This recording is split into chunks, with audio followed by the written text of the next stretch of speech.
Welcome to the Once Upon an Island podcast. I'm your host, Wesley, and of course, I'm joined by my co-host, Rebekah. Number 2 on the charts, number 1 in your hearts. I don't think I said that in the right order, but you all know. When you're number 2, there's lower expectations. People don't expect me to be perfect every time, thankfully.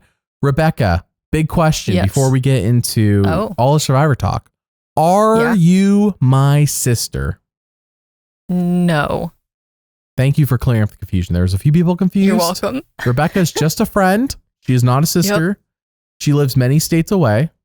And she's just a friend. I want to clarify. I put it underneath our picture, like how everyone's related, but not everybody. Of course, the podcast, nobody watches the video. Why would you? I would just listen as well. I'm with everyone else on that. So yes, Rebekah's just a friend. My sister did podcast with us a few times, so I think it's where people got confused. My sister Emily podcast with us a few times in the past, but not anytime recently. So I think people kind of mix you two together, Rebekah. Yeah, that makes sense. I've never met your sister Emily, but do we give off similar vibes? Maybe? No. Okay. All right. Well, we're going to get into this. A couple of things to note.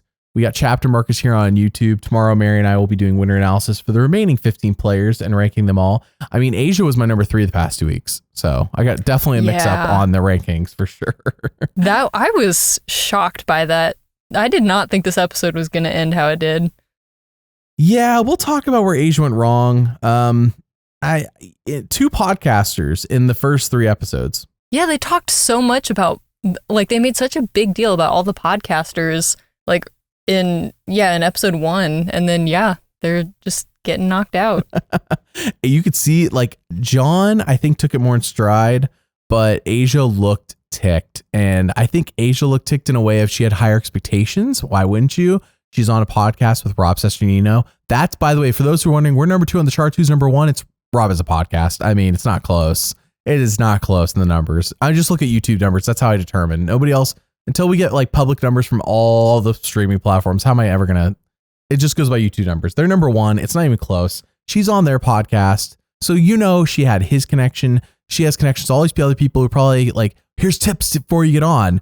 I think, Rebekah, you let me know what you think. I think the tip that she should have listened to, or someone should have told her if she didn't know, is if you're not in the majority and the majority wants to do something, you don't fight the majority. Sandra said it best. Anyone but me. Oh, you want to follow Solomon? That does not spell out the word Asia. Go ahead. That's fine. Yeah, I think there were many factors because it seemed like she was in such a good spot despite, there were early missteps. She volunteered to go on the first journey thing. And that was her and TK are gone, by the way. So that journey was really a big ball of nothing. Yes. Yeah. Aren't they all? But yeah. But yeah, I think that was a big misstep, but it really didn't affect her. She was in a really good spot seemingly in the tribe. And yeah, I think it comes down to you have to, trust people at some point. And especially when people who are your friends and you've been, with them from the beginning and they're telling you, hey, it's you, but we can, turn it so it's not you. I don't know, at some point you got to trust somebody. And yeah, maybe she just thought she had more control than she did, or just wanted to make moves rather than just survive, which, sometimes you have to do that, but maybe not this early in the game. So it's unfortunate, but yeah, that's what happened. To me, it's one of those 101 things. If it's what we were talking about Liz Liz last season? It was somebody last season or 2 seasons ago. I want to say it was last season. And don't get me, I could be totally wrong, but I remember recently, I've watched so much Survivor recently for me, I guess. There was definitely a season recently, I want to say a new era, where everyone's like, why don't we vote out this person? They're like, no, that's a woman. I want to vote off blank instead. And I want to say it was 46, could have been 45. I'm sorry for mixing it up. I've watched probably 10 Survivor seasons in the past year, so forgive me for mixing them up. That's a lot of Survivor. The idea there was what are you doing? Shut up. Let them vote off that other. Who cares about the gender of the person? Just let them go. It's not you and you're on the block. Shut up. So Asia may have not known she was on the block, but it was pretty clear she was not in the majority. So whether she knew she was on the block or not, she's not in the majority. And if they're not voting off Saul. Yeah, because I think The big thing was, I understand why Asia would have felt so secure in the 4 that she had with Teeny, Kishan, and Saul and Asia. Like, I understand why that felt solid, but then as soon as she got new information that Rome has an idol, he has to play it tonight, he's going to play it for himself or Genevieve, that like, you have to be able to adapt your game. And I think that might have been the issue, where she maybe just felt too comfortable and wasn't like willing to adapt. And that's, it's part of Survivor. I know last week I criticized Gabe for playing the idol for himself, but I don't know if I made it clear, but I want to give props to Gabe for playing his idol when everybody knew he had it. Again, this week to Rome. And I know it was only hammered home in 46 when everybody went out with idols. And I know it was brought up today in this episode, which, by the way, the montage, I like the montage. It reminds everyone. Yeah. It's for the casual audience. Us super fans, we know what they're talking about, but the casual audience, it's a quick refresher. I like it. He played his idol. He didn't sit on it. Of course, he didn't really have a choice, I guess, but he did have a choice. He could have been cocky and not played it. And he chose to play it. He could have tried to, like keep it for later to show people, to make them think he has an idol or something. We've seen people do that before, but yeah. Rome did a lot of wrong things, but one of them was not play the idol when it was, expected to be played. So, and I do think it's definitely a smaller mistake to play your idol for yourself when you don't need to, as opposed to not playing your idol and then getting voted out. Like, I would much rather people play their idols when they don't need to, kind of like you said, just, it might have been a small mistake, but much better than going home on accident. Anyways, Rebekah, by chance, did you put any votes on Asia in our fantasy game? I did not. I did not see this coming, so no. I'm trying to recall if I did. I know I put votes on Genevieve because I'm like, who is Genevieve? Yeah. Also, after tonight, who is Genevieve? A pretty face. That's about it. Like, at this point. Solomon, I think I put a couple votes on him, and Kishan, I put votes on him because I'm like, these are like the 3 most invisible people. I was not expecting Asia, so I don't know if I did. I have to go back and look. I'll find out tomorrow. By the way, for those wondering, we have a Survivor fantasy game. We are 3 weeks in now. I would say your chance of winning are low, but you can just play for fun. Link in the description if you want to join. Mary, myself, and Rebekah are all in it. The winner gets to pick a story video for me to make. I'm not saying it's impossible to win. I mean, there's still 10 weeks left to Survivor. And if you pick a flawless team, at this point, I feel like you got a lot more information than I did when I picked my team. All right. Yeah. And your winner honestly, like going into episode 1, I had no information. I got very few points from the first 2 episodes, to be honest. Rebekah, me, and Mary all had to pick our teams based on nothing. You have way more information to pick your team. That's all I'm saying. So it's not impossible, but it is low. I'm not gonna like sugarcoat it. Like, you have missed out on 3 weeks points, so. But you can join. Link in the description. It's a lot of fun. I'll have to see if I put votes on Asia. I do my votes on Thursday, so I forget by the time we get to next Wednesday who I voted for. That's smart. I always do it like 30 minutes before the episode airs. Rebekah's like, wait, Survivor's on tonight? Close. Yep. Vote. Oh no, I forgot to vote. 55 burgers, 55 fries. Yeah. All right. Carolyn. Okay, so we go back to the blue camp. Gabe played his idol to not be like those from 46. Good for him. Carolyn and Sue celebrate secretly. Now, Sue is upset that Kyle voted for her. By the way, Kyle's super chill. Just what we said last week. Like, Kyle will find a way back in. He's just so chill. He's not somebody who you're like scared to be aligned with. And we saw that again tonight. He seems very reliable. Yeah. That's what Gabe said. I think he'll be blue strong going into the merge. And I think Gabe's right. I think Kyle is not, he didn't seem offended by a TK vote. He's more like, oh crap, I was left out, but not like offended. He's not, I don't know. He wasn't panicking. He even kind of made a comment of like, oh, he didn't say it exactly like this, but he was like, I would have voted with you guys if you would have told me. Like, I wasn't sure where the votes were going. So that's why I voted for Sue, I believe him. I think he would have voted for TK if they had told him. Yeah. Because again, that's the smart decision. The majority wants something. Okay. That name's not Kyle. Okay. That's fine. Sure. Yeah. I don't have any power here. It's, I don't have any power here. What am I going to do? No, Sue is upset that Kyle voted for her and she wants him out. And part of her reasoning is that she's a pilot.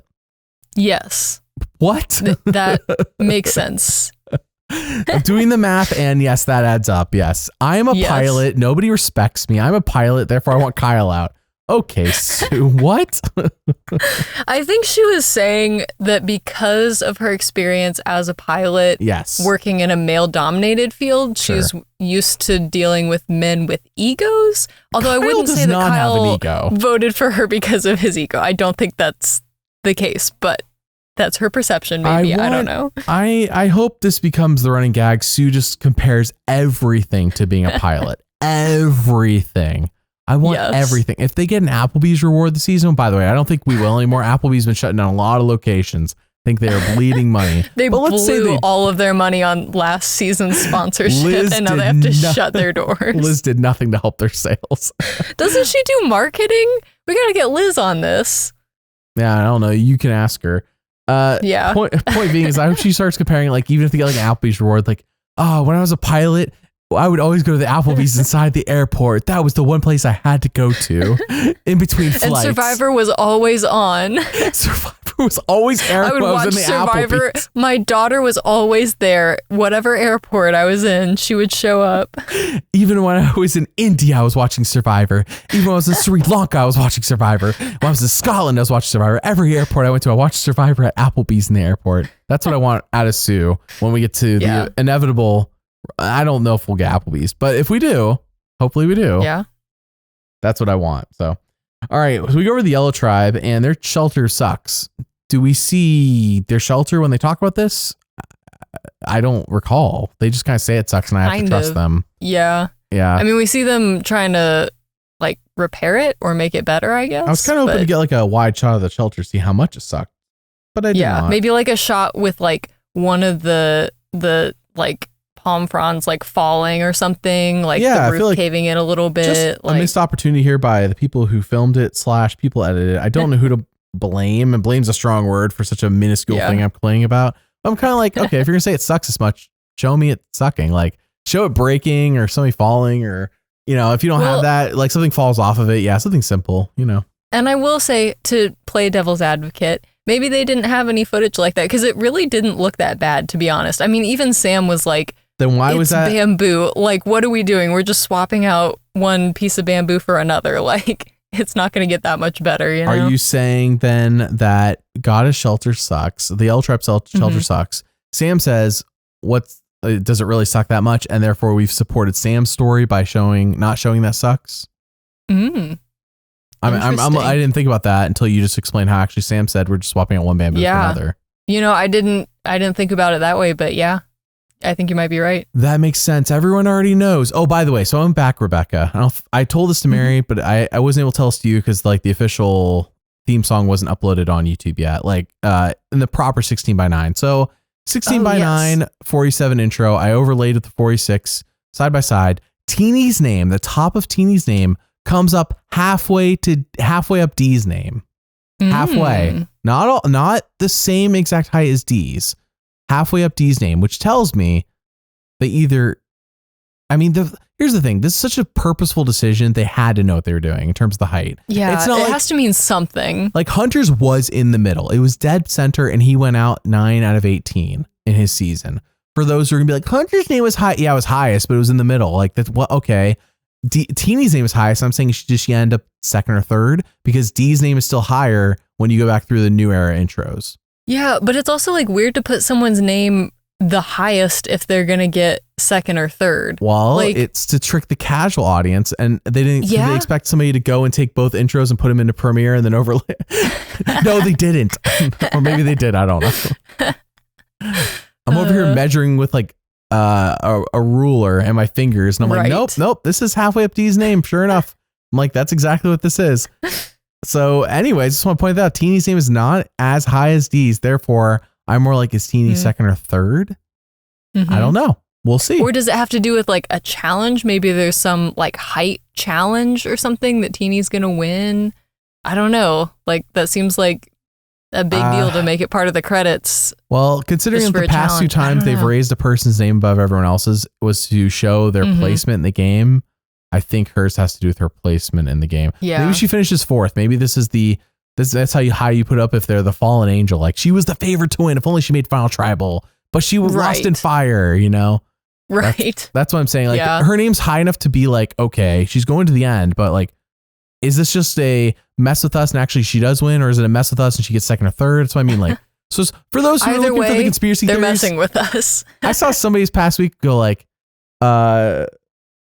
let's talk about how in depth the conspiracy theories are, and somebody else like, yeah, that's why I'm here. And like, to be frank with you, that's part of why I like podcasting this, because I love that 13 to 26 podcasts every season. I get to talk ad nauseum about conspiracy theories and go, just talk with you and with Mary, just insanity into like, why are like, is this important? No, but does it tell me something? Maybe. Maybe. So maybe it is important. And I was talking to my roommate about this the other day, because like, this is, I think, one of the things that like, we're in such a streaming era at this point, and I'm like, for most shows, I just want like a full season so I can binge watch it.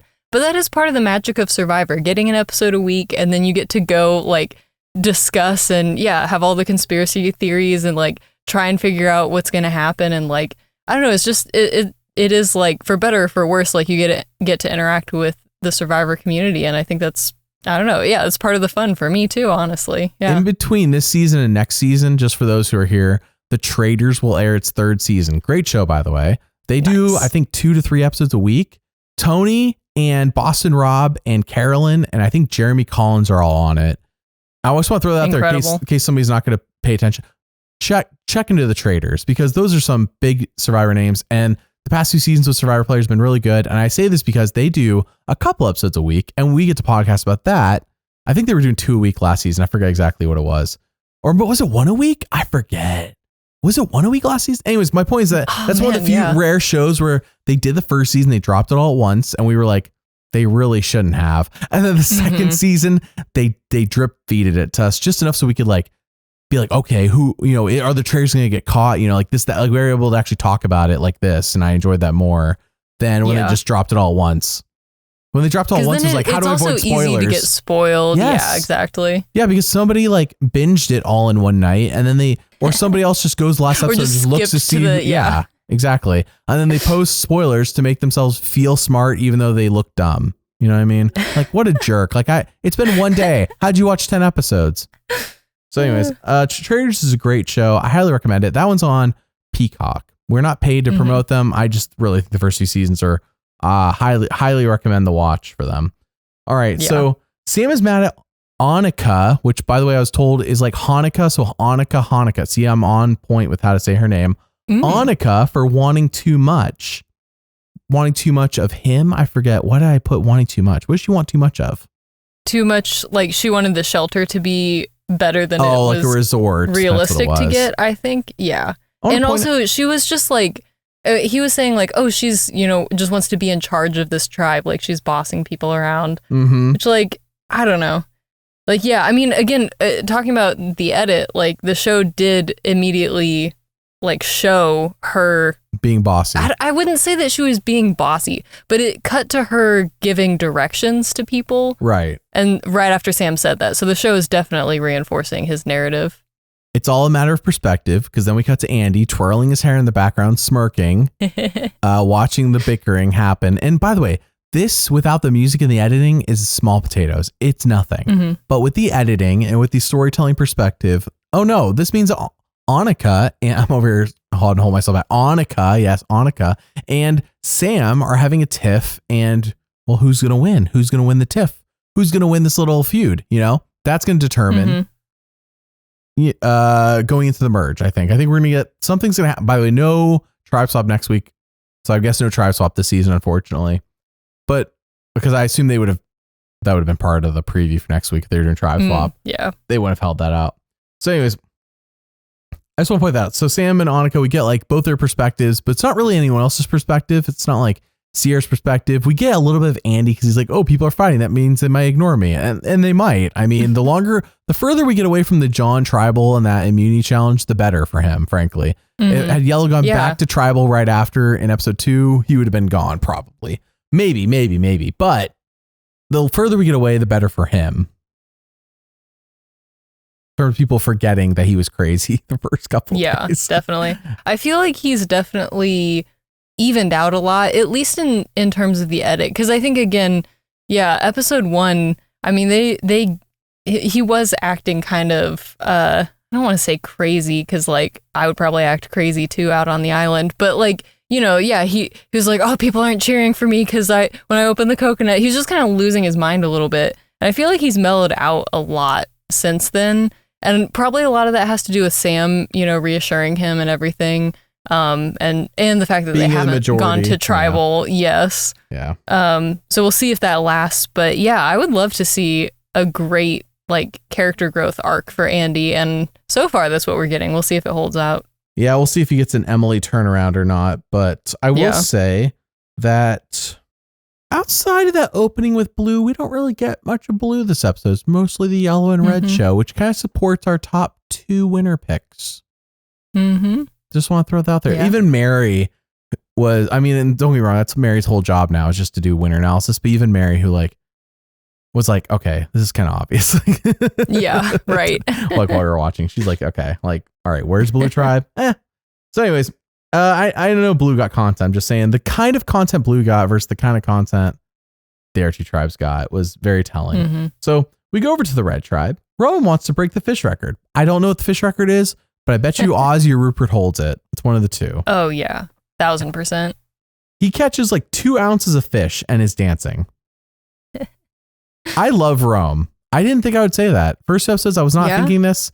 This episode, and he's like, he had to have 10 plus confessionals, by the way. I saw him leaning against that rock with his hat against it in that cocky position so much. I'm like, he has to have 10 plus confessionals this episode. Rome, I don't think he's going to win by any means, but I enjoy the chaotic energy he brings to the show. And I hope that he stays well into the merge. If Rome makes Final 3, that would make the season really good. Now, I know some people may disagree and think he's annoying. That's fine. I think he's chaotic and I like it. Yeah, I think he does have a good level of chaos because he's not so chaotic that it's annoying as a viewer, you know, because there's like, okay, people are just, I don't know, being chaotic for the sake of being chaotic. And I think for at least in his mind, there is a strategy to a lot of what he does. And it might not always translate to the other people on the island, but he has a purpose for it. So I think that level of chaos is enjoyable to watch as a viewer. I'm sure it's like maybe not as much fun if you're on the island, but yeah, I don't know. As a viewer, he is very fun to watch for sure. Yes, I would rather have Rome's chaos than Asia at Tribal Council saying something that she knows she's going to get screen time saying. Like, to be frank with you, the moment Asia starts doing her little, I forgot even what the analogy was. I'm like, come on, Asia, you know better than this. Or maybe you don't. Maybe you think analogies are fun. Oh. You see your 2 friends at dinner without you and you're like, oh, why wasn't I invited? Why wasn't this in the group chat? Mm-hmm. And when I'm hearing that tribal, I hate, it's well known. I hate analogies. They're annoying. Don't do them. Stop it. Stop it. It's just for screen time. Wait, you hate all analogies or just like in the context of Survivor? All analogies in Survivor because they got overplayed from 41 through 43. And then when Heidi did hers during 44, where she's like driving a car and picking people up, the show edited to make it look like everyone was kind of over analogies. And I'm like, good, I'm over them too. Thankfully, they're done. So here in 47, when I see someone who I know is a Survivor podcaster doing an analogy and it doesn't look ironic, all I can think is you're doing this for screen time because you know the show wants you to do this. It feels tired. That's all I'm saying. It feels tired. It feels like you know what you're doing. And it wasn't ironic. So it wasn't like a really dumb analogy to be funny. It was a real analogy for screen time. And of course, Jeff eats it up. He's like, yeah, that's exactly it. I've never thought of it that way. Oh. Do you think that the analogy would land better if it was Sue giving an analogy about being a pilot? That would be funny because we have a running gag going.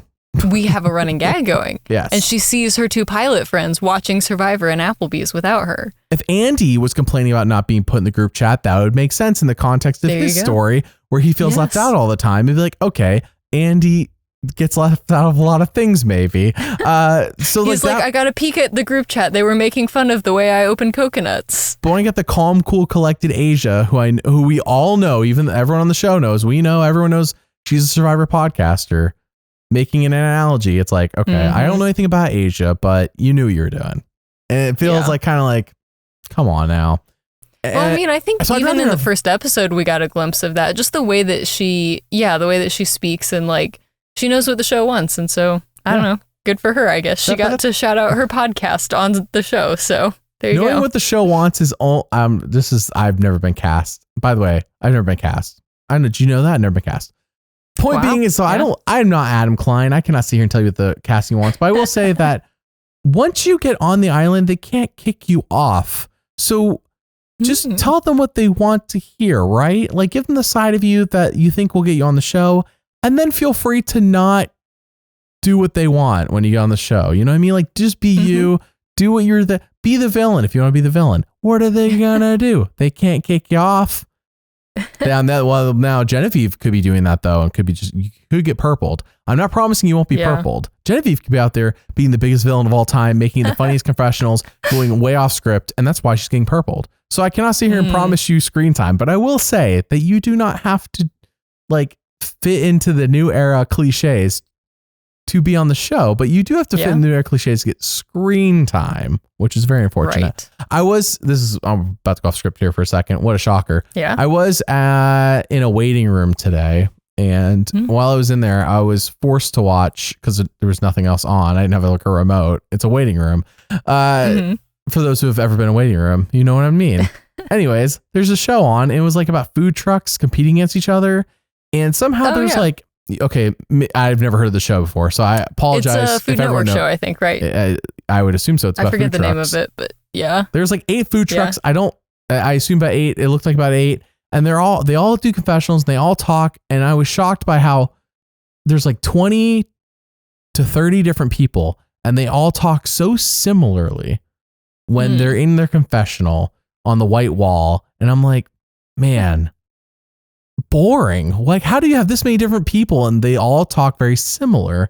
They're all talking. Yeah. It's because productions coached them and told them how, kind of like, picking and choosing, of course, that they want in the show. But it's just like, how do you have so many different personalities, but they all talk so similar?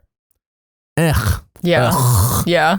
Ugh. But that's how you get screen time. So just keep that in mind. All right. So way off script as usual. What else is new?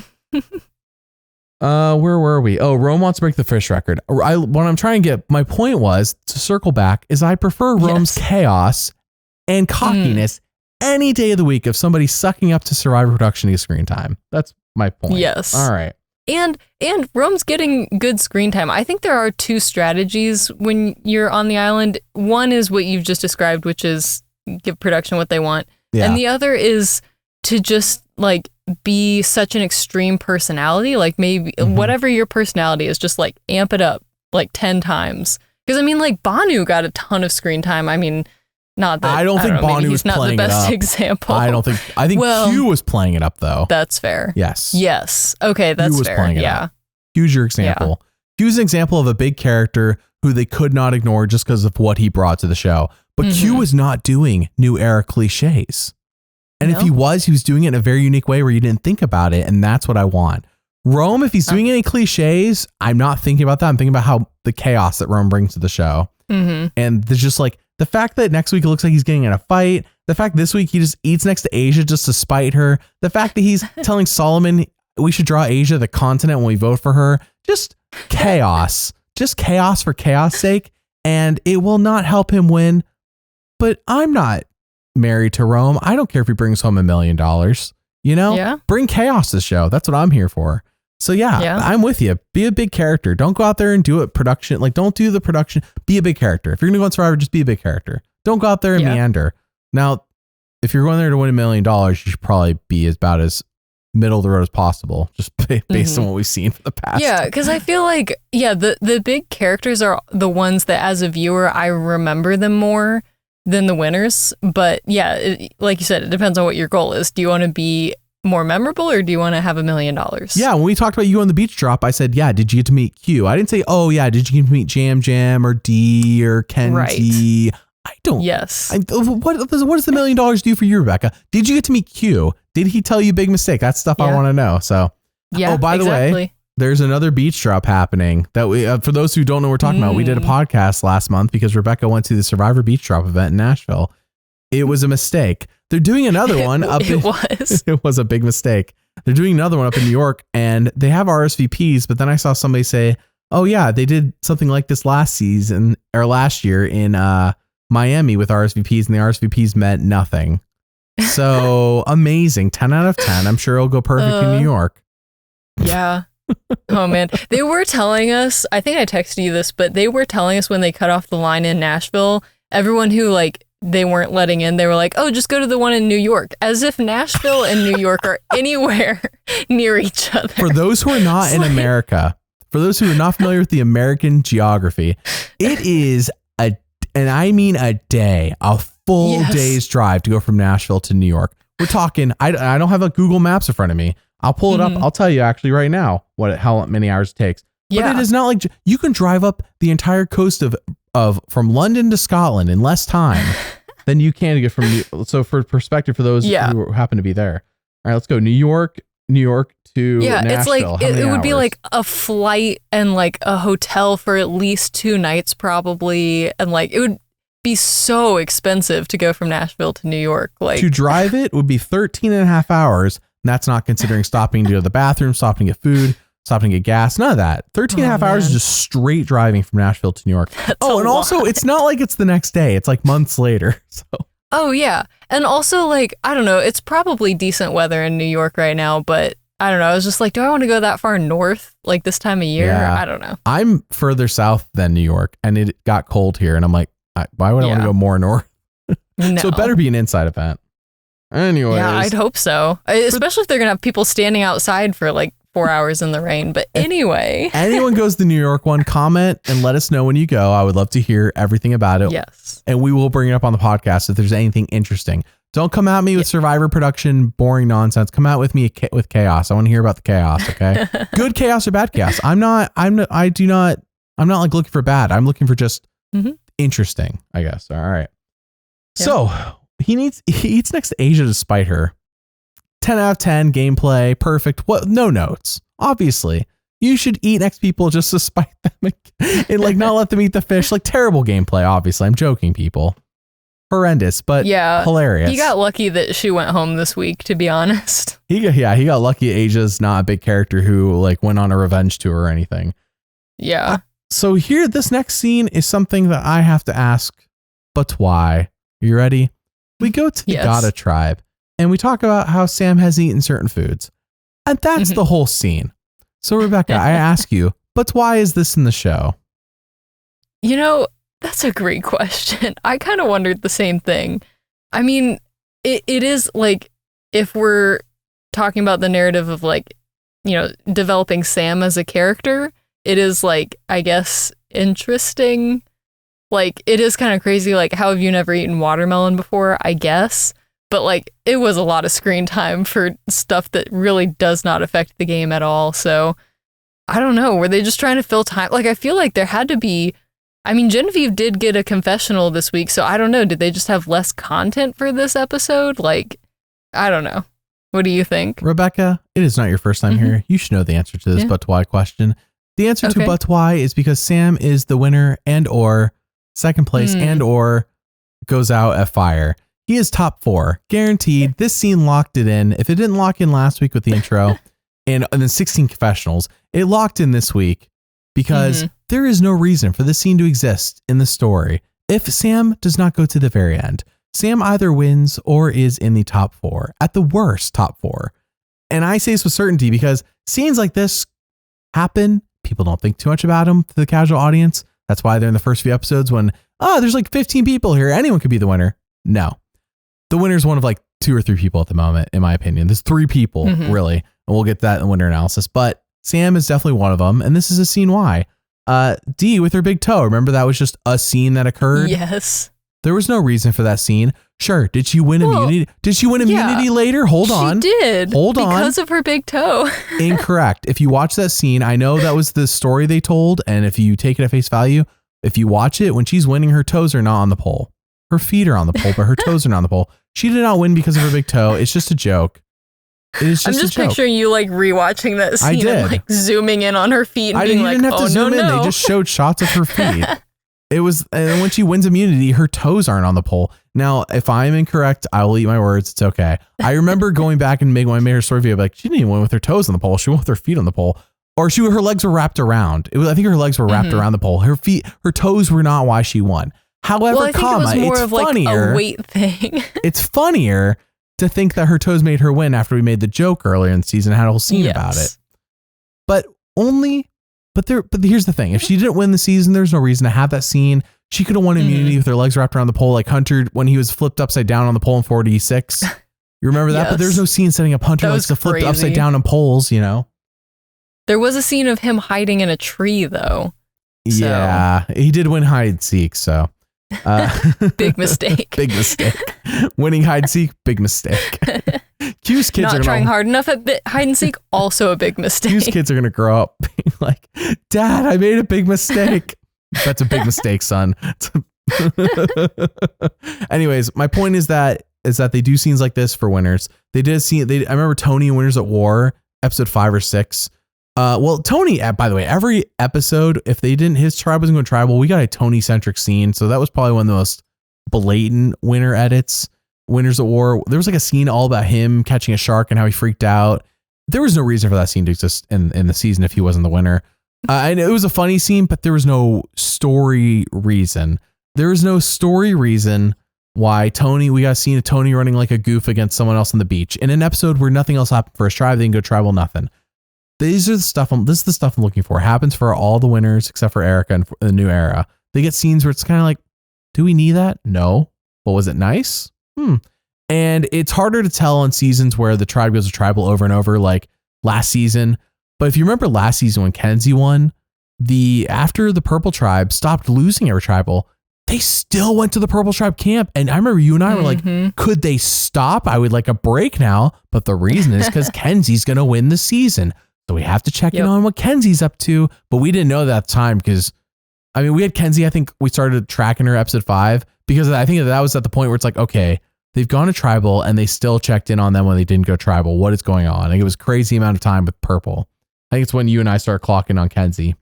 But the point is that we spend time with people who are going to win or even second place player, like people who are very important to the end game. In scenes like this, we're just like, why else does this exist in Survivor? Only on Survivor. I can't speak to other shows, but on Survivor. So anyways, that's my little mini rant. It's going to be important. It's important for I don't think I didn't see many people detracting from Sam being a winner choice at this point. I think most people are on board that Sam is a high contender. Him and Teeny, really. But I have a third person who I can make a case for. Yeah, I'm right there with you. Oh, okay. Well, maybe we have the same top 3. We'll see. All right. Yeah. I'll be interested to see who your number 3 is. So anyways, that whole basic food scene, there could be a auction later where he wins a watermelon and he gets to eat it. But again. Oh, that would be fun. But again, there's no reason for this scene to exist to flesh out his character if he's not an end game person. Yeah, that's all. That's my point. So, yeah. All right. Andy offers Sierra his shot in the dark. What do you think about this strategic move? Yeah, I thought that was interesting. I think it was a good move, to be honest, because I think Andy realizes that like he needs to be perceived as more stable, more reliable. Like he's going to, give his word and stick to it. And so, yeah, I mean, he doesn't have a lot of like tools at his disposal right now, but he has his shot in the dark. So I think that was a really good move to offer that up without Sierra asking for it. It's just him. He's like, what can I do to, make you trust me? Let me give you my shot in the dark. And it worked, I think. I mean, it seemed like she was like, okay, that, seemed to show growth and stability to Sierra. So, yeah, what do you think about it? I think the shot in the dark itself is utterly worthless. So to offer it is actually a really smart move by Andy. I'm with you. I think it was a good move by Andy to do it. I also think Sierra made the right read. Like, why else would he offer me this very small advantage if you think about it? But the reality is that, dude, in a heartbeat, I'd offer somebody my shot in the dark. What else? If you're going to vote me off anyways, my shot in the dark has literally a shot in the dark chance, but you're just going to get me next time. Shot in the dark, we have yet to see any success in terms of, oh, it saved me and then I got to go further in the game. The only times it saved people, only time it saved anybody was Caleb, and he went the very next episode. And then the other person who used their shot in the dark successfully didn't get any votes when it. So it's been like the biggest bust of the new, not the biggest bust, but one of the biggest busts of the new era is the shot in the dark. Sure, whatever. I mean, I'm just playing normal Survivor without my shot in the dark in my pocket. Have it. Let's be friends. Let's be allies. Whatever. Yeah. I'm just saying I'm with Andy actually on this one for the first time. I would offer my shot in the dark to somebody and wouldn't think twice about it. I would be like, okay, I'll just play normal survivor. I don't need my shot in the dark. That's fine. That's okay. I don't care. Normal survivor. I like that. Yeah. I'll just play pre-new era survivor. That is fine. It worked for 40 seasons. It's okay. You're just playing a different game than everyone else on the island. Now, however, I would never give somebody my vote if that was ever an option. I don't know if that is an option. I wonder. Yeah. You can lose your vote and steal a vote. Can you give somebody else your vote to vote for you? Oh, that would actually. I don't know if that's an option. I don't think anybody's probably ever asked that question on the show. But that's a great thing if you want to get somebody else thrown under the bus. They're like, man, they stole my vote and voted for me. I don't know if you can get away with that. You have to do some expert level social gameplay. But point being is that you get the blame taken off your back because somebody else voted for you. I don't know. It kind of takes away your agency if anyone found out that you did that. It would be a pre-merge move. You'd have to be really sure in your alliances that they're not going to use that to vote you out. Oh, this would be a tribal where I'd play my idol. Yeah. Anyways, I don't know there has to be a strategic situation where letting somebody else vote for you works. I think it's just probably few and far between and like super rare. I'm not sure what that situation is, but for those who get cast on the show, keep that in mind. Is there a situation that if you get into a situation, don't be Asia where you're strict in your ways and not willing to adjust. Be willing to adjust to the point where you're like, I wonder if I can give somebody else my vote to vote for me. I wonder if that's an option. What is Jeff going to say? No. Okay. Well, that was already the answer I had. Yeah. Okay. Well, that was already the answer I had. Yeah. He might make you empty your pockets of the rice that you took. I wanted to show my tribe. I wanted to show my tribe I'm loyal to them. So I gave them my vote. Like if you're already going, that's a better shot in the dark than the shot in the dark, in my opinion. Yeah. And I know somebody's going to disagree with me and be like, that's crazy. And yes, it is crazy. I'm very aware. But the shot in the dark to me is still worthless. Okay. Also, like another thought along those lines, even if you know that that's not an option, if you say that at tribal, you say, hey, Jeff, can I give my vote to someone? And then Jeff tells you no, that could also be a strategic move because it looked like you tried to give them your vote. And and Jeff said no, but it's like, dude, I really want to. Yeah. I really want to. And then you just like ask that person, who do you want me to vote for? You own my vote. We've seen that actually before in Survivor where Philip did to Rob. He then never turned on Rob, which was the mistake, but it worked to get his butt saved. So I'm just saying, this is the stuff I come up with where I'm like, I don't know if this would ever work, but it's like Adam trying to pull on the podium. It's worth a shot. Like you're already going anyways. Yes. It's worth a shot. What's it going to hurt? Might as well. You want to play this? You want to play the podium? Yeah, I want to play that. Can I play that? This is not an idol. It's just a podium. Oh man, that was so funny. Yeah, well, it was worth a shot. I can't knock him. I'm surprised they actually haven't I'm surprised they haven't done that. Actually, just put an idol on the podium. Just I don't know. Well, also, Jeff doesn't like Adam though. Jeff doesn't like Adam. Yeah, that's true. But they did the thing. When was that? It was a recent season where they had to like melt the candle to get the idol. Oh, that's 45. Yeah. That was pretty fun. Yeah. So, anyways, way off topic as usual. Gabe wants to keep Kyle around. We kind of talked about that earlier. Gabe wants Tiana out. Mm-hmm. I believe I'm saying that correctly. Kyle snitches this information to the women. So Gabe, we talked about Gabe was in the bottom. Gabe gets up to the top. Gabe's back to the bottom, I assume. But also Sue didn't really believe Kyle because, again, she's a pilot. And Kyle tried to vote her off. Yeah, this was an interesting chain of events because at first I really thought like Gabe was making a really smart move because you always want to like make the person who is at the bottom, the person who just like the vote did not go their way. Like that's the time to approach them and be like, hey, like, sorry, the vote didn't go your way. Like, I want to work with you. I think that, we can work together. Let me make you safe because then, they're going to be loyal to you. And especially, I think I thought he had a good read on Kyle that Kyle's going to be a pretty reliable person. It wasn't a bad idea. Yeah. But then, like you said, when he went and told the women, I did not expect him to do that. And then, of course, Sue was like, oh, I don't want to talk strategy. And Kyle seemed kind of frustrated by that. But Kyle's not even a pilot. He doesn't respect me. Yeah. He doesn't deserve respect because he's not a pilot. So, true. Did they not know she's a pilot? She deserves more respect.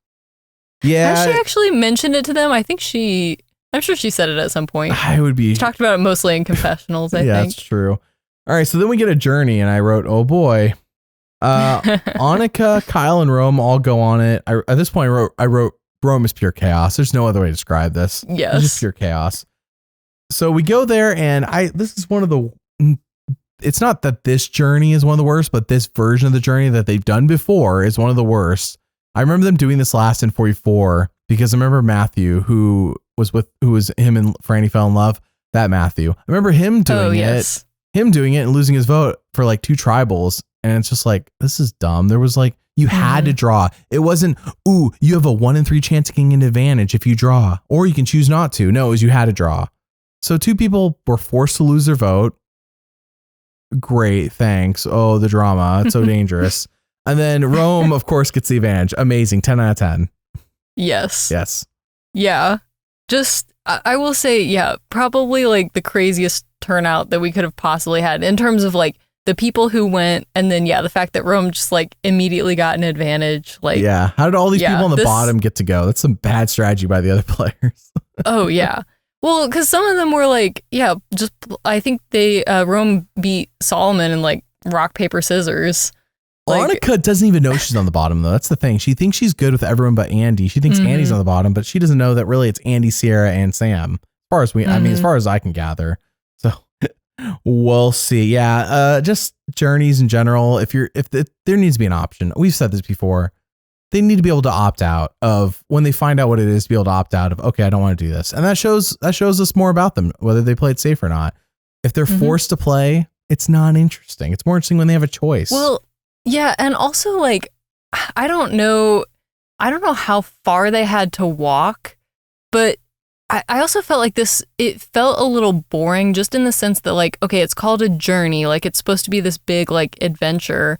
And then it's just, okay, you stand on the beach and talk for a few minutes, which is just the rest of the episode. And then you walk like a little bit and then you just have to draw out of a bag. Like at least the one that they did, I think last season where they, what was it? Like Hunter had to put the seasons in order or something. Like that was at least like interesting. And it they was had at a least choice. like, one of them had to do it, but they had a choice.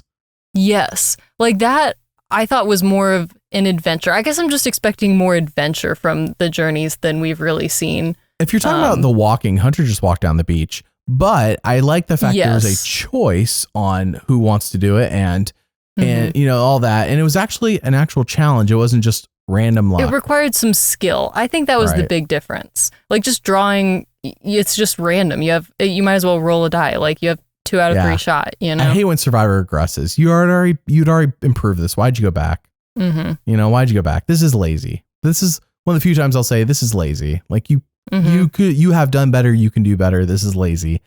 C- for effort. That's all I'm saying. F for wasting my time, but C- for effort. Anyways, this is the only time you rarely hear me say Survivors. This is lazy. This they shouldn't have done. They should just do something different or give them a choice. If you're gonna do this is just dumb. Anyways, all right. Annika tells us her story, and when she tells us her story, not a backstory, by the way. We haven't had any backstories. I want to point out. Oh. Asia was one people give us a backstory. She's gone. I'll throw that out there. Yeah. I forgot who else. It was Sam. Did she have a Matt chat Kyle. too? Yeah. No, Asia did not have a Matt chat. That was Teeny's the only red person who got a Matt chat. Andy, Teeny, Gabe. So they're all still in the game. And John, but he's been gone. So Andy, Teeny, Gabe, in case that matters. Okay. We'll see. Again, that feeds into the Teeny maybe winning Matt chat. Annika tells her story about her journey, and we hear Sam's perspective. Now, to be fair, there was a whole discussion about Sam and Sierra dating, and it was kind of weird that people assume that, considering the limited amount of time they spent with Sam and Sierra at challenges. I thought that was very strange. Like, they're both attractive. Right. They're both what else attractive, did we really have to go kind off of the same age-ish, I guess. Although I guess Sierra's older than Sam. Rebekah, what she said is that a deal breaker for you if you find someone but they're 3 years younger than you? As a woman, does that matter to you? Was it only 3 years? I thought it was. She's 27, he's 24. Oh, okay. It depends, honestly, on like where the age gap lies, because I think the difference between like 25 and 30 is like a bigger gap than between 30 and 35. Let's say, Rebekah, like that's almost nothing. When you're 27 and there's a guy who's 24, would that have been too big of an age gap? I don't think so. It's honestly like once you're out of college and like it's more of a life stage thing. Like if you're in a similar stage of life, you know what I mean? So yeah, I don't think 24 to 27 is too big of an age gap. But I also wouldn't just assume that people are dating because they're both attractive and like in the same age group, you know? So I don't know. Yeah, that was a wild assumption to hear from the Blue Tribe. That they assumed. And they I were also dating. thought, I wanted to point out too, I thought their reactions to it were very interesting. Because we did hear from Sam in a confessional, and you know, he said like, Sierra, "Oh, I'm engaged, and you know, I love my fiance." Like his reaction seemed pretty normal. Her reaction was more, I don't know. Sam's engaged, was just and a little I better weird. be engaged when I get home. Yeah, What? I was like, okay, maybe like if you have some things you need to talk about, go talk to your boyfriend. Like, don't talk about it on TV. Like, I don't know. Maybe that's just me, but I'm like, don't talk about that on TV. It's so awkward. Like, I'm gonna have to do some social media sleuthing real fast. Did Sierra get engaged? Yeah. Yeah. Like, and also the way that she phrased it too was like, I better be engaged by the time I get back or like when I get back. And it was like, well, you have to be there to get engaged. Like, it can't happen while you're gone. I am briefly looking at her Instagram and I am making assumptions, but it looks like for sure she's, hold on. That was August 2023. That's not up to date. August 7th, she has a picture of her and some, I assume, cute guy who is her fiance. Oh, love me some there you Justin. Somebody said, wow, stunning, so beautiful. That poor guy just became public enemy number 1. Beautiful. That was 2 weeks ago. Somebody must have been talking about Sam. Oh, okay. Obsessed. Okay. Next WWE gang eye. All right. I don't know if they're engaged because nothing indicates they're engaged, but it was August 7th. So I assume as after 47 was filmed, that I assume that they're still together. I don't think she has it as a pinned post. So I don't think they've broken up. Are they engaged? I don't know. I have no idea. I will say that this is another theory I have. This is, again, this is something I've been tracking in the new era, especially. I don't know about, I mean, in the past 45, 46, 47, sorry, this section of the new era, not 44 and before. There are select survivors who get interviewed by news networks and whatnot that you could find on YouTube. And I just mean like their local news network. They get interviewed preseason. I have found that all of them make the merge in 45 and 46. The ones I found. All of them make the merge. And I don't know if D got one in preseason 45. I had to go back and check what I have like a saved playlist and all this other stuff.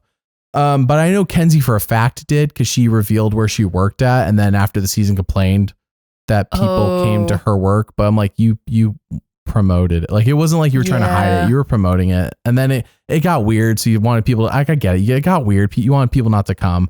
But like at that point, she was being interviewed after they filmed it. She knew she won. Right. Yeah. She knew that people were going to be on her social media and stuff. Yeah. You knew you won. You probably shouldn't. Anyways. So that's just an opinion though. I've never won Survivor. I don't know. But Sierra is one of the people who got interviewed. Interesting. That's why I say this. So yes, people, this is not a spoiler. This is just speculation because I don't know anything. I really never know anything. I don't want to know anything. It's way more fun of a game when I don't know anything and I'm just speculating. But I speculate that Sierra makes the merge. A couple other people I have this for. Sam is another person who got interviewed. Crap. I have to go back and look and I can catch up next time we talk. But also for whatever this is worth, Sam was at the beach drop event that was in Nashville. And so that does not indicate he wins, but it does indicate he's a big player. Yes. Yeah, because the other people there, I mean, it was like Elaine, it was like Charlie, Q, Jam. Jonathan from 42. Rob was there. Not Boston. Boston Rob. Yeah. You know, Boston Rob, yes. He got paid. Yes. Boston Rob showed up for free. No. I'm sure they all got paid, but Boston Rob got paid. So anyways. Yes, I just want to point out Sierra was one of the people who got interviewed. Sam was another one. I don't know if Teeny did. I forget who, but there's a few people who I was like, interesting. I'm going to keep track to see if any of them are the winner this time. Because Maria, Charlie, Ben, and Kenzie all got interviewed preseason last year. Come on, they all made the finale. Interesting. Yeah. Preseason. You can find them on YouTube. I think I included it in the secrets video, but like the interviews themselves weren't interesting, with the exception of Kenzie revealing her business only and then go later complain about it. So I don't know if I actually included the fact that they all had presentation interviews, because at that point it wasn't a pattern. It was just my suspicion. But if Sierra and Sam make the merge on top of whoever else had one, there's a pattern. It's something I'll look at when we get into 48, and I'll bring it up more often. So, all right. I know we're getting really, this is just the speculation and conspiracy theory podcast, man, because it really does. The thing is, Survivor's not good. So I want to point out, John Lovett also did it, but John Lovett was just the biggest name of the season, so I don't take his into account. Like, John Lovett was doing interviews and showing up because he's just the biggest name here. He's the quote unquote celebrity of this cast. So like, whatever. If John Lovett was not a celebrity, he would not have gotten all the TV spots he got. Anyways. Yeah. So Sierra says I better get engaged when I get home. I assume she did. I don't know. Checking her Instagram. Rome tells his tribe that he lost his vote, which, by the way, not a bad move. He then tells Teeny the truth. And I will point out that's the only person we see him tell the truth to. Right. Which, okay, that is so interesting to me, because I can't believe that he and Teeny are still so close after the whole, like, Teeny telling Kashan about the idol or the box. Yeah. Like, Teeny really, like, maneuvered that social situation very masterfully. So that was very impressive.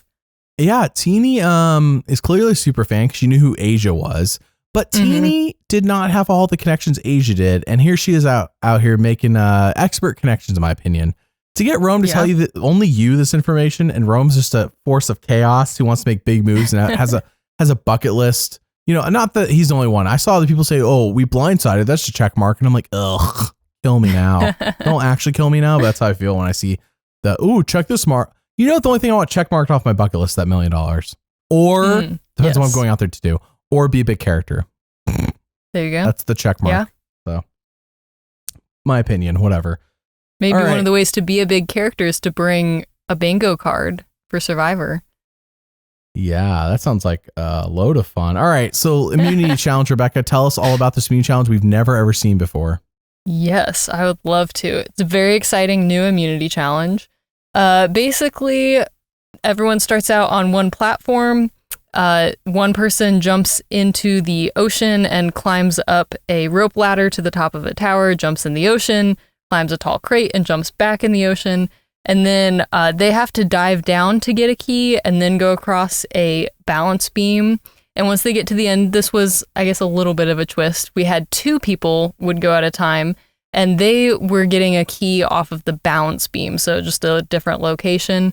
And then, once everyone got to the end, there was, of course, a puzzle, the great equalizer. And whoever got the puzzle done first won. So, very exciting. We've seen this 1,000 times. They did this. Yep. In fact, I'm pretty sure this almost the entire exact challenge they did. I want to say 2 seasons ago, when instead of a seahorse, it was a dolphin puzzle. Don't quote me on what season it was, but I'm like, all right. So anyways, oh man, now that we're out here, does this look really intimidating to you? People are like, yeah, Jeff, because that's what you want to hear. Jeff's like, thanks. It's like a kid looking for... Yeah, Jeff was really trying hard to hype this challenge up. He's like, oh, Jeff knows that we've seen this challenge 30 times before. He's like, time to make it sound extra special. How about just do something different? Yeah. Just be creative. I mean, they did offer not only immunity, but they did offer 2 hammocks as I will say part of the reward. No, I'm with people on the reaction. Like a hammock set up correctly, it has to be way more comfortable than bamboo or the ground for sure. No doubt. No doubt. Forget immunity. I'm more excited about the hammocks. I mean, immunity is exciting on a brain level, but the hammock's more exciting on a butt level. So. Yes. All right. Those are the 2 levels of Survivor, brain and butt. That's the next season, brains versus butts. And it's just like you get a tribe of brainiacs versus a tribe of well-rounded individuals. So oh my goodness. I would not be on the wall. I would watch that. I don't think you or I would make the well-rounded individuals. But maybe you and I can make the brainiacs if we sell ourselves correctly. All Absolutely. Right. About as much I'm going to comment on my butt I've ever thought. Never thought I was going to comment on my butt on a podcast, but here we are.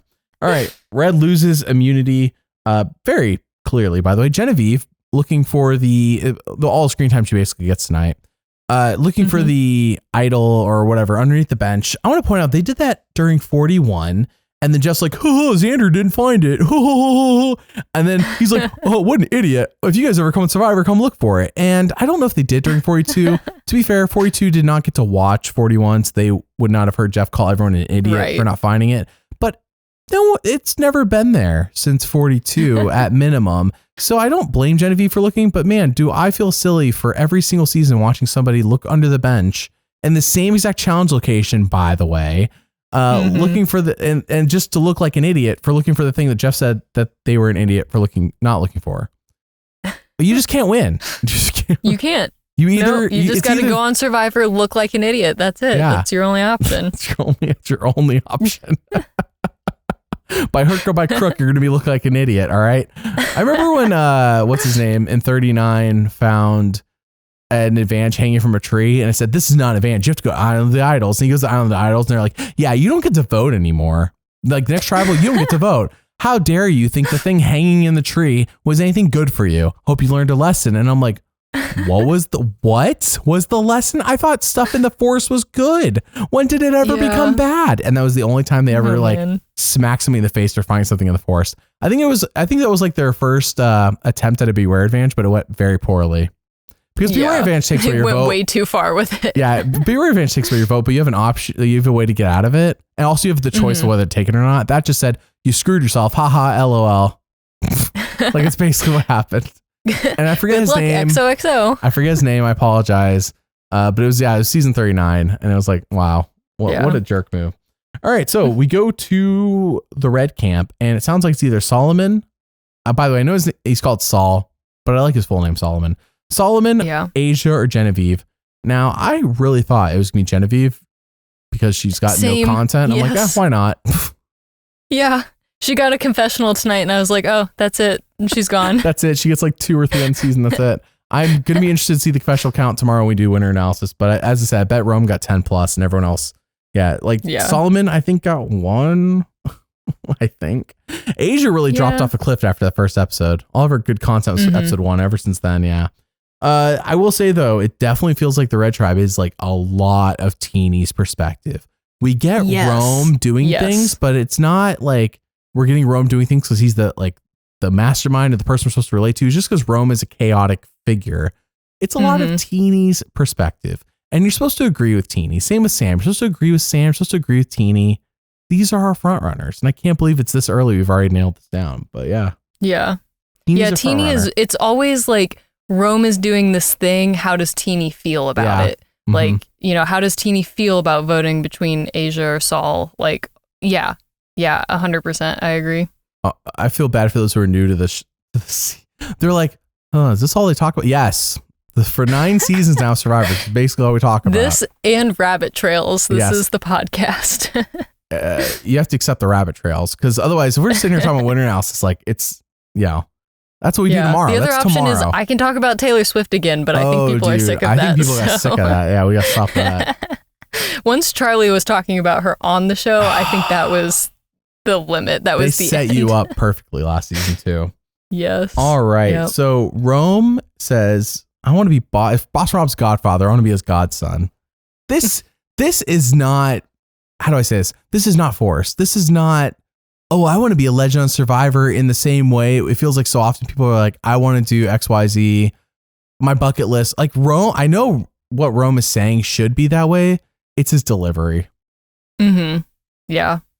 His delivery is legit. Yeah, he's very sincere. Yeah. He's very sincere. And I think it's what sells. It doesn't feel like a rehearsed line. It doesn't feel like something I said to get on the show. No, Rome legitimately wants to be Boston Rob's godson, and smart choice, by the way, out of all the people to pick. And also the relation, because you don't have to be related to Boston Rob to be his godson. And I don't know if Boston Rob will accept it, but what has he got to lose? Yeah. Boston Rob out here in season 47 hasn't played Survivor in 7 seasons. He's still getting mentioned. So there you go. Yeah, there you go. Yeah, still showing up at the beach drop. So. Oh yeah, that's true. Still being talked about. I did write down that Rome talks way too much, probably because he was talking to Solomon, and it's just like, you don't have to tell Solomon any of this stuff. Yeah, I wasn't really sure the strategy behind that conversation. I guess because they were slightly worried about Saul playing his shot in the dark, but I don't know. It seemed like that conversation did more harm than good because Saul was like, yeah, he's lying. I can tell by his body language. Like, everything I've seen of Saul is like, Saul seems like a solid dude to hang out with. And Rome is like Rome's like the annoying kid who just like needs attention all the time. On the show, Rome is a lot more fun. But if I were talking about real life, who I'd want to hang out with, probably Solomon. Solomon's got like a chill vibe to him. Yeah. But Rome and is he's very super annoyed by him. perceptive too. Yeah. Rome is so annoyed by him, probably because he's sniffed Rome out from the very beginning. He's like, I have children who are like you. Or anyways. Asia does not want Saul out. And they're like, she wants Genevieve. And they're like, it's kind of the conversation like, I feel like Asia's not getting what we're saying. Yeah. Which, okay, I thought this was interesting because the way that the votes shook out. It was a mess. Like, if Teeny and Kishan had voted with Asia on Genevieve, like, she would have gone home. I know that they were worried about Rome playing his idol for Genevieve. Like, that was the concern. But, yeah, I don't know. Yeah, the way the votes worked out, it was like, oh, like, those two had a lot of voting power tonight. Like, yeah, I don't know. If you want an example of the power of editing in just this episode alone, look at when Teeny goes up to vote and how they hang on her decision on who she's going to vote for. Like they fade and they're overlaying, like I overlaid the 46 and 40 or 45 and 47 interests. They overlaid Teeny at the voting booth, sitting there debating on who to write on the parchment. Like it was super important as we see other shots of other things happening while she's in the voting booth. If you go back and watch it, it's like a 10-second shot. It's like as if Teeny's vote has the weight of the world on it. And then the truth of the matter is that Teeny voted for Solomon as part of the 3-1-1-1 vote. And she's one of the ones. Her vote meant nothing. It was meaningless to the actual result. But the story, what is Teeny going to decide to do? We got to look at this shot of Teeny. What's Teeny's perspective? Teeny's vote meant nothing tonight. It was nothing. It did nothing. It did not affect who went home at all. It was not a deciding factor. But the editing said, oh, what does Teeny decide? Look how much she's agonizing up there at the voting booth. The 10-second shot we have overlaid with other stuff. That's the power of editing versus the truth. That's why I say it's not really about factually what's happening. It's about what the story's telling us in terms of when we're analyzing the winner edit. Because I don't factually, she may not even be in the best spot, but the story's not saying that. The story's saying something else. So we're very aware here of the story manipulating us, and I'm all for it. Just for fun. It's not a big deal. Absolutely. Yeah. We go to tribal. Why the flip does Kishan say there's a core 4? Am I going crazy? Did I miss something? Why would you say this out loud? But why? To be honest, it seemed like it might have been a slip up. Because I think he tried to kind of correct afterwards, but it was obviously too late. Like once you say that, you can't take it back. That's Survivor 101. I'm sure everyone knows that one though. You don't reveal alliance lines at tribal unless everyone already knows where they are. Like it has to be, everyone has to be on the same page already. There were kind of two groups of 4. Like, because there was the 4 that Asia, Saul, Kishan, and Teeny. There was that 4. But then there was the real 4 that was in control tonight, which was, I guess, Kishan, Teeny, Rome, and Genevieve. Are you saying Kishan said it in such a vague way that it could trick everyone all at once? Or trick the people he's intending to? Or at least maybe I think maybe that's what he thought he was doing. Yeah. And then I don't know if it really landed that way. I don't think it landed, no. Yeah. But I think that was his thought process. But yeah, like you said, it's better to stay away from stuff like that. I think he was trying to reassure Asia. Right. But not necessarily the best move. Right. I want to point out that Solomon, Asia, Genevieve, none of them played their shot in the dark. That's how irrelevant the advantage is because everyone knows what a waste. Even in a situation where they know they don't have the numbers. I don't know if Genevieve knew that. I don't know anything about Genevieve except that she's a pretty face and she's on the red tribe. I really don't know anything about her. And she looked for the idol once. She did. During I think one time. Yes. Yeah. She was trying not to look like an idiot. Just look like an idiot. Thanks, Xander. Remember when Xander was fat and he lost weight? Ugh, what a brilliant story. I still think about it to this day. That was the best backstory ever. I will say, credit to the season, we've not had backstory shoved down our throats. Thank the Lord. Yes. I feel like I get to know people just, outside of the people getting purpled, I get to know people just based on who they are on the show. And that's what I want. Now we down found for a out backstory. that Sam's never had watermelon. So that's all the backstory you need. Well, I would love for backstory. I hate when they just like front loaded with people I don't know or care about. You got to do it at the right time. Now, One World did it wrong. One World's like, oh, it's day 39 and here's the final 3. Now let's give you their backstory. Sabrina's a teacher from Harlem, one of the toughest neighborhoods in the United States. Kim is going through a divorce and she's overcoming that. Chelsea's family has money, so don't worry if she wins or not. And I'm like, oh, now they tell us this? I'm like, okay, like this is the wrong direction. You waited too long to tell me. It needed to be somewhere in between. They waited till literally day 39 to give me this backstory in these 3. Like, what are you doing? So there's definitely a mixture. You don't front load it, but you also don't wait till the very end. The very, very end. I remember when last season, Charlie and Kenzie both got theirs like in the same reward or something like that. And that was like, crazy. But it was like the episode before the finale. It was like that was like about as late as you can go where it's still like if you wait till the finale, it's too late. You gotta let it. I felt like that was the show messing with us though, because the edit, like the whole Charlie Kenzie, like who is it going to be the whole time, and then they did their backstories back to back. Like that was wild. Well, it's because it came down to the Maria vote, and the reality was if Maria voted for Charlie, the tie vote, Ben was going to pick Charlie. It was literally a Maria vote away from Charlie winning the whole thing. Because Ben's like, oh yeah, no, I would have voted for Charlie. But that's not the way the story was telling. The story was like, Ben would have picked Kenzie. Ben loves Kenzie. Kenzie supports Ben, you know? Like that's the difference. And Ben post game. Some fascinating editing choices. Yeah. Yes. Ben post game's like, oh yeah, Charlie did the same thing with me. And I would have picked Charlie over Kenzie. And I'm like, he said that on Jeff's podcast. And I'm like, man, okay. And Jeff still says there's no winners at it. Got it. Right. Okay. So anyways, at Tribal, not much is said. Asia had the analogy that and I don't know Asia. I'm just saying that when you're in this deep like we are, you know what you're doing with the analogy. You know what you're doing. You know what you're doing.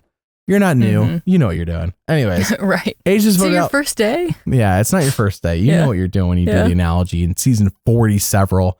There we go. Asia voted out 3-1-1-1. All right. Next time on Survivor. I did not get notes because I was so blown away. Did you get notes on next time on Survivor? Because it just kind of happened so fast. Yeah, it was so fast.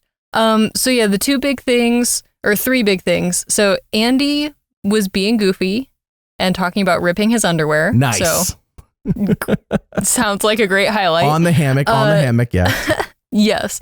Saul and Rome were arguing because, like, I guess Rome was like following Saul around, and he was like, "Can you just give me like a minute?" Because Saul's looking for an idol. I bet. To. Yeah. Yes. Because Rome played an idol, therefore an idol is somewhere out there. That's a good. Yep. That's part of Solomon's doing. Yeah.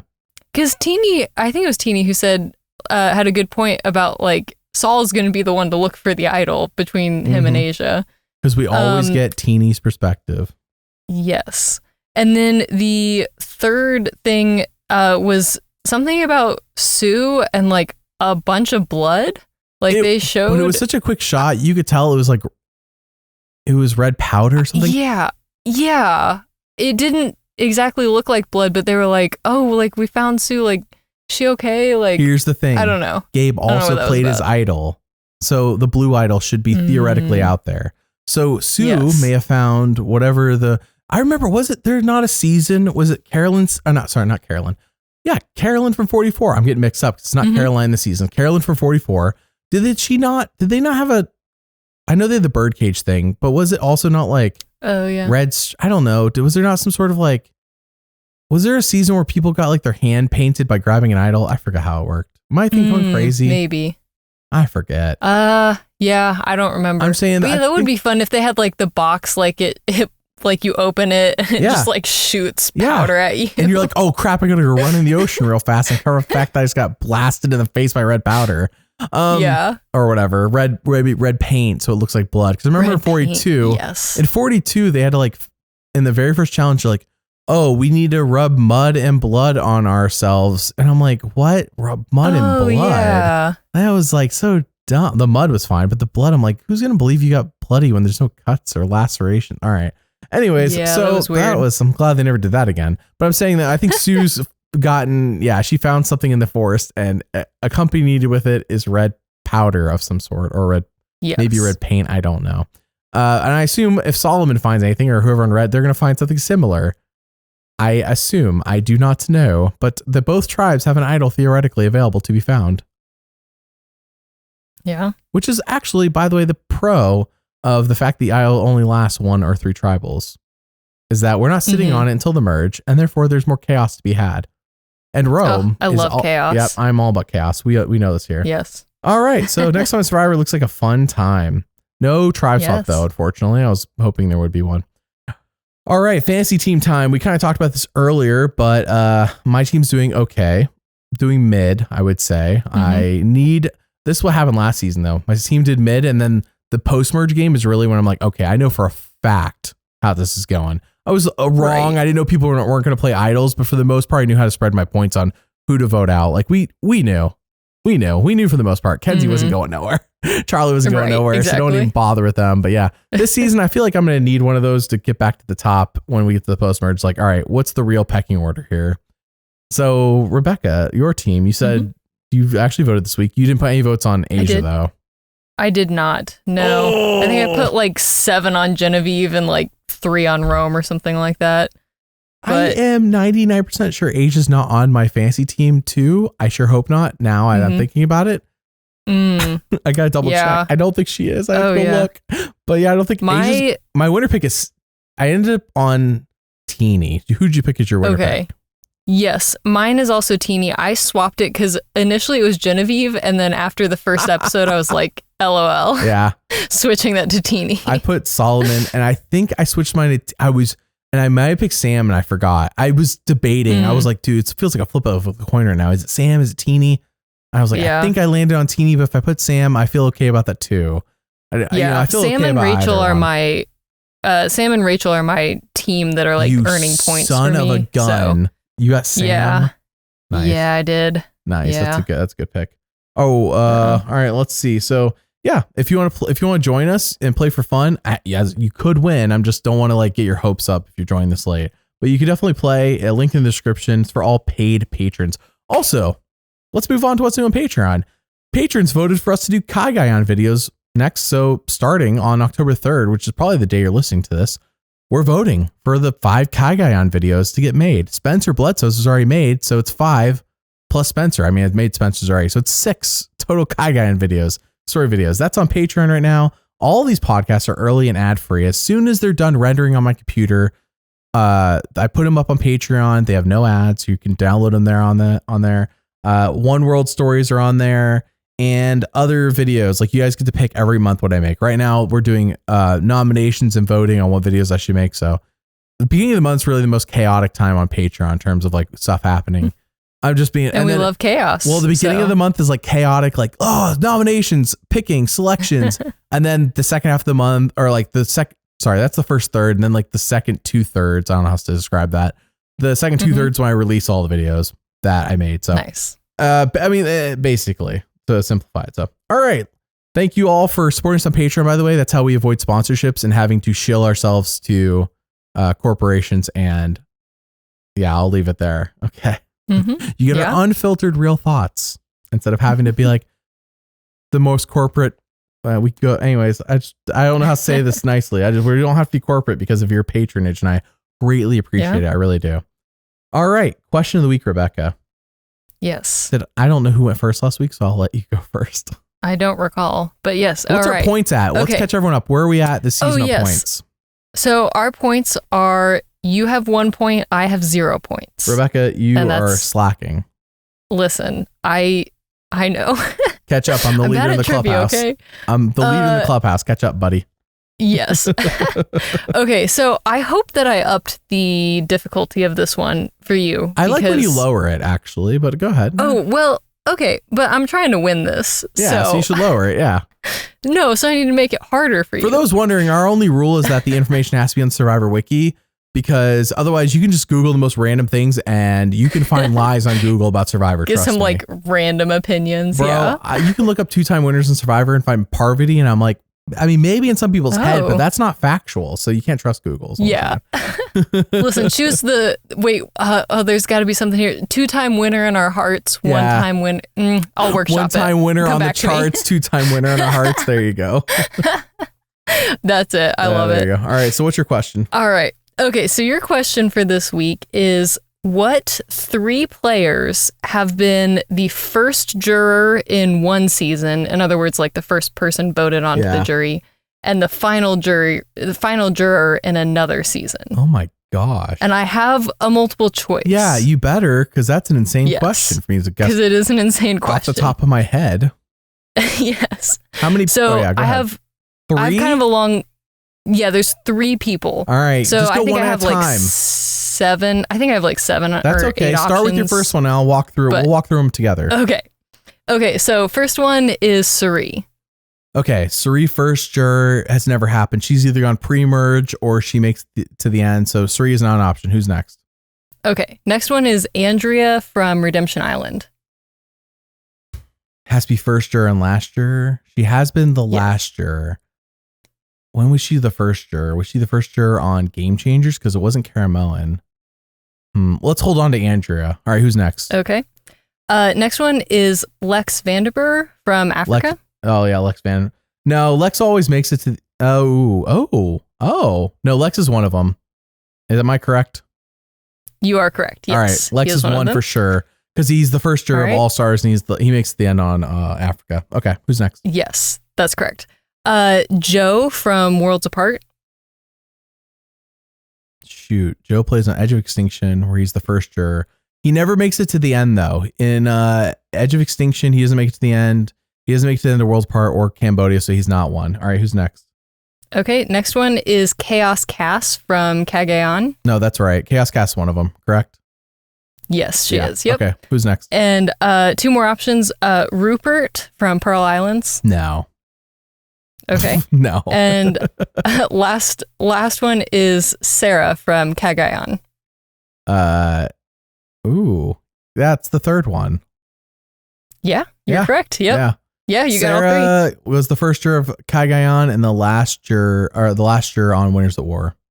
Yes. Impressive run for her, by the way. Her and Tony, Yeah. Her and Tony. Man, I'm going to have to even up the difficulty more next time. I mean, you could have thrown 20 people out there. I still would have figured it out. I already know people's general, but if I was just picking people at thin air, I was not going to guess. Yes. Andrea was a good Andrea was a good fake out. Like I almost locked into Andrea. Mm-hmm. So all you gotta do is just pick people who are like maybe one spot off if you're gonna like really get me. I don't know why I'm helping you. Screw you. All right. That's 2 points for me. All right, you ready for your question? I am ready. Which new era season? By the way, your options are all the new era seasons except for the one we're currently watching. Which new era season had a deadlock tie vote on day 7, aka episode 3? Oh. This is a deadlock. Ooh. Like it ended up going not to rocks, but Jeff's like, if you all don't come to a consensus, we're doing rocks. This was episode 3 but then someone ended up flipping. I can't. That's all I'm telling you is a deadlock tie vote. There's no rocks ever drawn. I'm just telling you that's all the information I'm giving you. No rocks were drawn. It got to a deadlock tie vote, and Jeff said, "Make a decision, or we're doing rocks." Day 7, episode 3 of the new era season. I don't remember, so that makes me think it's probably. Is it season 41? Ooh, you're so close. It's 42. Darn. I figured it had to be one of those 2 because those are like the 2 seasons I don't remember. See, and that's why I picked it because I'm like, she podcasts. You start podcasting us in 43. So I was like, all right, I'll pick one. And also those 2 seasons were so meh. I'm like, I watched them once and I've never seen them again. 42 is okay. 41 is just, it's just trash. And it's trash from top to bottom. Just, Anyways, so it was high. The vote came down to Jenny and somebody else. Jenny ended up being the one voted off. It was between Hai and Daniel. They had to make the decision, and Daniel's like, "Hi, I'll just do whatever you want." And so they got rid of Jenny. Nice. I don't really remember the specifics, but I do remember that happening when I read the very in-depth article about it on the Survivor Wiki when they had it was almost like the whole episode, but in words. Nice. I vaguely remember that happening, but I don't remember any of the people in that situation. So that was a good question. The dedication of the Survivor Wiki to basically be able to watch all 40 something seasons of Survivor, but not watch, but read all 40. Just read them. Just like, yeah. I don't know if they do it for every season, but I was like surprised by the amount of depth for that random episode in season 42. So, all right. Yeah. Nice. So you got it wrong. So still 0 points for you. Ha ha ha. Eat my dust. But number 1 in your hearts, I hope. Mary's number 1 in my heart, but you can be number 2. Yeah. Well, I meant the people listening, but yeah. Oh, okay. Yeah. Sorry. No offense. No offense. All right. Let's move on to TV ratings. As we saw last week, our episode 1, Survivor, was number 1 in ratings and viewership. But as we know, there was no Chicago episodes that week. Chicago premiered last week, episode 2 of Survivor. Now, Rebekah, there are 3 Chicago shows. How many Chicago shows did Survivor beat in viewership? Out of the 3? Out of the 3 Chicago shows. Keep in mind, Chicago airs 8 p.m., 9 p.m., and 10 p.m. One's like a fire, sure. One's a medical, one's a police. I don't know what order of the 3. I would guess Survivor beat one of them. That is exactly correct. It beat the 10 p.m. Nice. one. It lost to the 8 p.m. and 9 p.m. one in viewership. So Survivor is number 3 last week in views. However, it was number 1 in the 18 to 49 rating demo by a mile, which means all of our parents / grandparents are watching the Chicago shows and all of us younger folk are watching Survivor. That's what that means.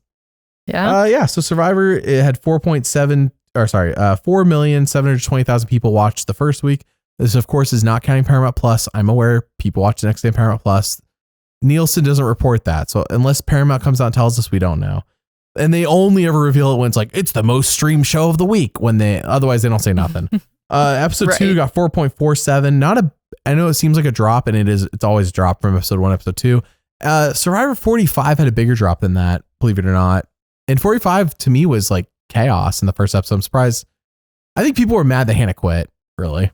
People got mad about the Hannah quit, and fair enough. Yeah. And then Brandon was right after that, right? Well, I'm just saying less people tuned in to see Brandon get offed. But yeah, people are probably just upset by like Brandon's a mess. Hannah's quitting. Like, what is this tribe? The Lululemons. Yeah. They're talking about aliens. What's going on? So that's the TV rating. Survivor, number 1 unscripted show that is not the NFL still. All right, let's move on to winner analysis. Tonight, we're just going to do our top 3, but tomorrow, Mary and I will do the remaining 15 players. Okay, Rebekah, I'm pretty sure we agree on the top 2. So let's see, who's your number 3? Yes. So my number 3 is Gabe. Same as last week? Okay. Yeah. We do not agree. It's That's actually, not my number 3. Oh, you know what? Well, I guess spoilers. My top 3 is the same as last week. It's okay. I feel like Gabe, he is, I don't know. In some sense, he took a hit this week because of the whole Kyle, like, immediately telling on him. But I do think that Gabe is, like, such a smart strategic player. Like we were saying, he is paying attention to, like, oh, Kyle's on the outs. Let me go try and pull him in, make him feel safe, get him as a number.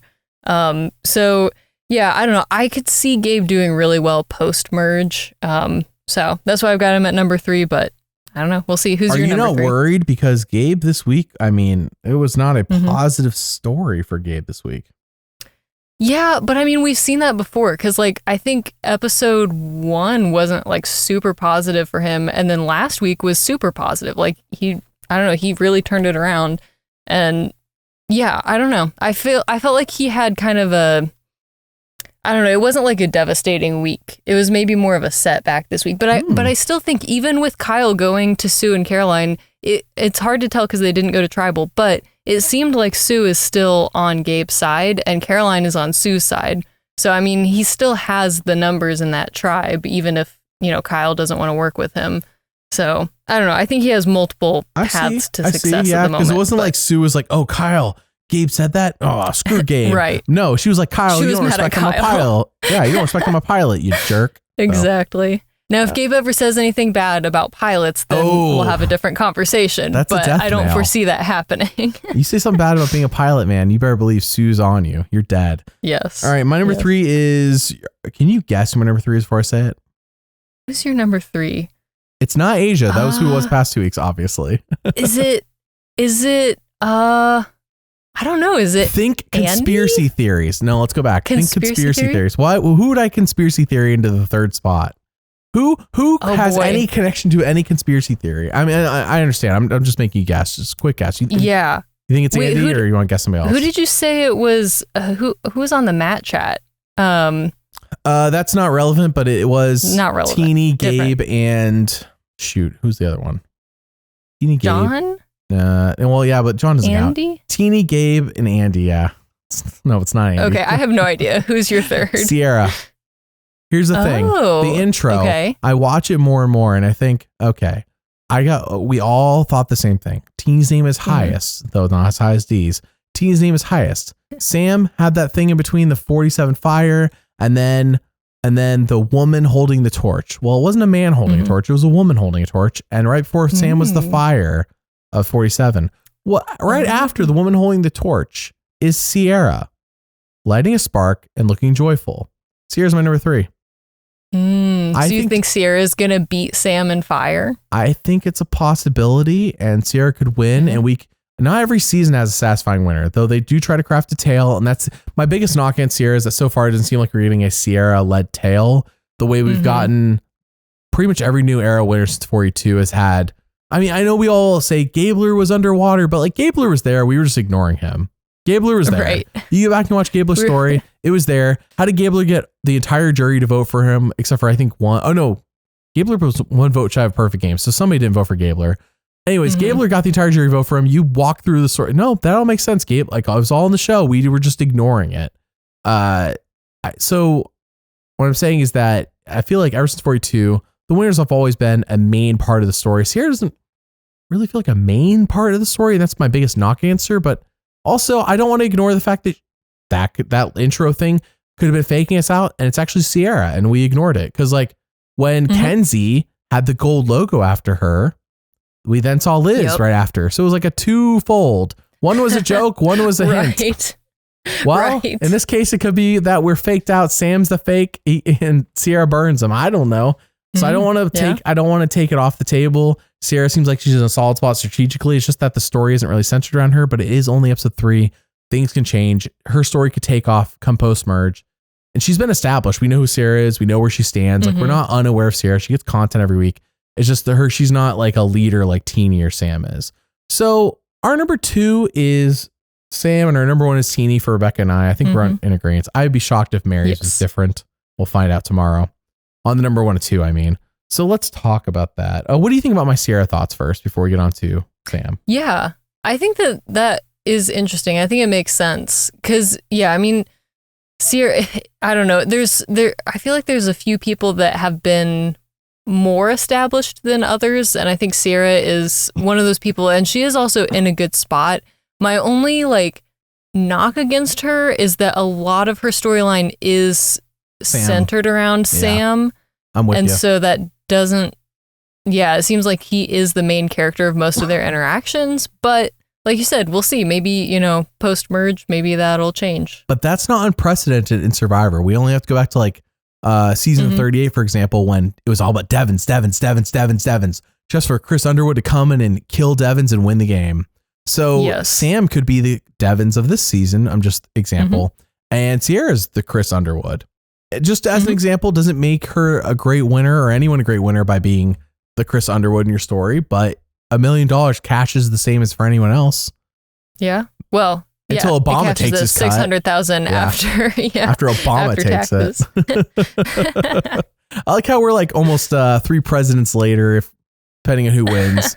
I mean, even if Trump wins again, to me, it's still like 3 presidents later. We're almost 3 presidents later, and it's like, it's still Obama. Thanks, Obama. Thanks, Obama. I love it. Taking money out of my $1 million. All right. Sam's number 2. I think we've kind of talked in depth about this during the actual episode. For those who don't know, we talk about winner analysis the whole time if you jumped ahead to the spot. But Sam, we got a lot of his perspective. And the most telling thing this week for him, it was the fruit scene. Yeah. What was that? I don't know. It wasn't even like a Liz story where he's like allergic to fruit. He hasn't tried any.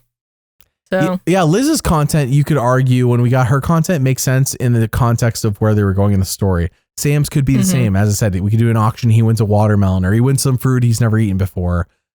But it seems like, man, that is like, it's not a running gag. Like Liz's was a running gag. Her being rich, her being allergic. It ended up being really important later on, so they established it. I can't see why Sam has never tried fruit before being, I don't know, just doesn't have the same weight to it. Unless he has a meltdown about not getting to eat Applebee's watermelon or something. Yeah. Yeah, I don't know.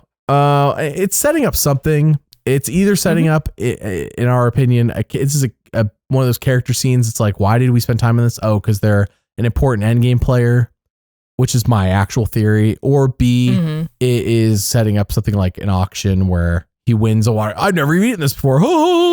But like, why did that need a whole scene to set that up? It didn't. You know what I mean? Like, this doesn't have the same, doesn't have the same feeling as, it's more like a D Big Toe scene than it is Liz is allergic to everything.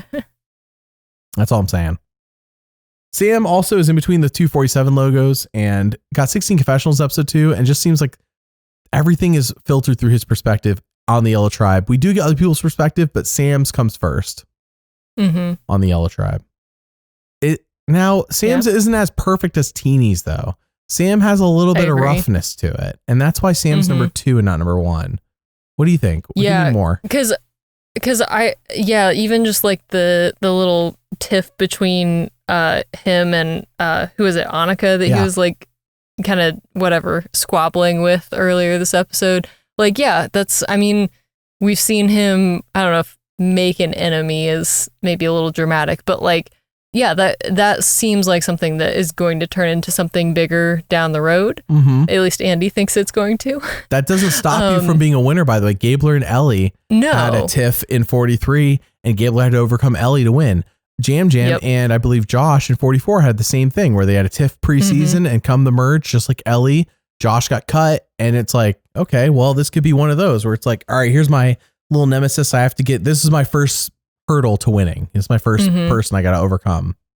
Yeah, absolutely. Yeah, but I think like on the flip side of that, talking about Teeny and why I don't know why Teeny is number 1 is just because like, just so much trust and like information. I mean, the fact that like Rome is still coming to Teeny first with like the information, the real information about like, okay, here's the advantage, here's, whatever, just like speaks so much to the social gameplay that Teeny has. And I don't know, I don't think that can be underestimated. So that's why Teeny's number 1. Yeah. Yeah, Teeny's number 1 for me too. I really feel like it's more 1A, 1B, but that's how I felt last week. This week, I think there's a bit of a gap. I could say 1 and 2. Teeny's 1. Teeny's number 1. Everything's filtered through her perspective on the Red Tribe. It's like Sam, it's mostly through his perspective. Sam, there's a little bit of roughness. Teeny, there's no roughness, which, by the way, I hate when there's a perfect, like, it seems too perfect so far. Hopefully there's some bumps in the road. But right now, it's very perfect for Teeny. Everything's filtered through her perspective. Who the heck is Genevieve and Saul? I don't know, but it's all at the expense of getting to hear more from Teeny, which is very telling, in my opinion. The fact that we're purpley people on her tribe to get more from her. My goodness. Teeny gets everything filtered through her perspective. And she, again, the editing, like they spent 10 seconds to overlay other shots on top of Teeny making this decision as if she had the decision tonight, and she didn't. She voted for Saul. She was one of the stray votes. That means nothing. It did nothing. It affected nothing.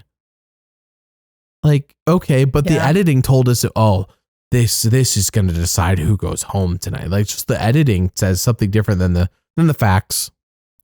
The perception is different than the facts.